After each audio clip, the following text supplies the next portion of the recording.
Around IT in 256 seconds by Tomasz Nurkiewicz. Episode 46. Kubernetes. Kubernetes is a platform for managing various workloads inside containers. Before I jump into a definition, let's describe the problem it tries to solve. Imagine your application consists of several components. It can be microservices, multi-layer application, or something else. Each type of component needs to be deployed on multiple servers. First of all, to support fault tolerance, but also to achieve horizontal scaling. Doing this by hand is quite problematic. Manually tracking which servers should host which components is tedious and error-prone.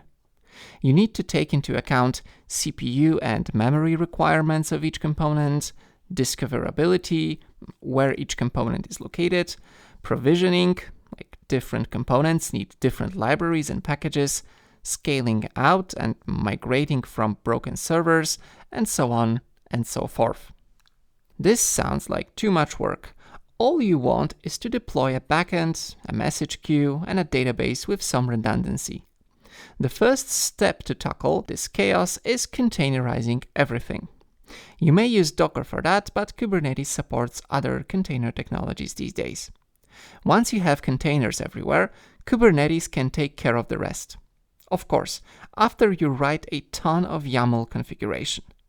This configuration describes your system's desired state, like how many instances of each container you need, what are their CPU and memory requirements, do they need any storage? Technically, the tiniest unit of deployment in Kubernetes is a pod. A pod is one or more containers running closely together on the same host. One container per pod is fine. Okay, once you've defined the desired deployment, you let Kubernetes do the hard work. It looks at your available hosts and tries to schedule pods among them. It makes sure that pods are evenly distributed and have sufficient resources.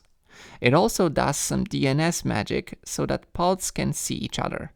Finally, Kubernetes constantly watches over each pod. If something bad happens with any pod, it's restarted automatically. Moreover, you can define metrics that drive auto-scaling. For example, high CPU utilization of one pod may increase the number of instances.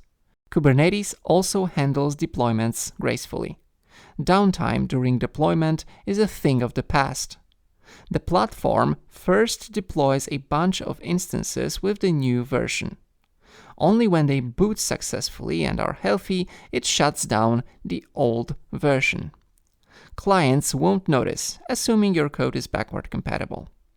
Canary deployments with a fraction of the traffic routed to a new or experimental version is also possible.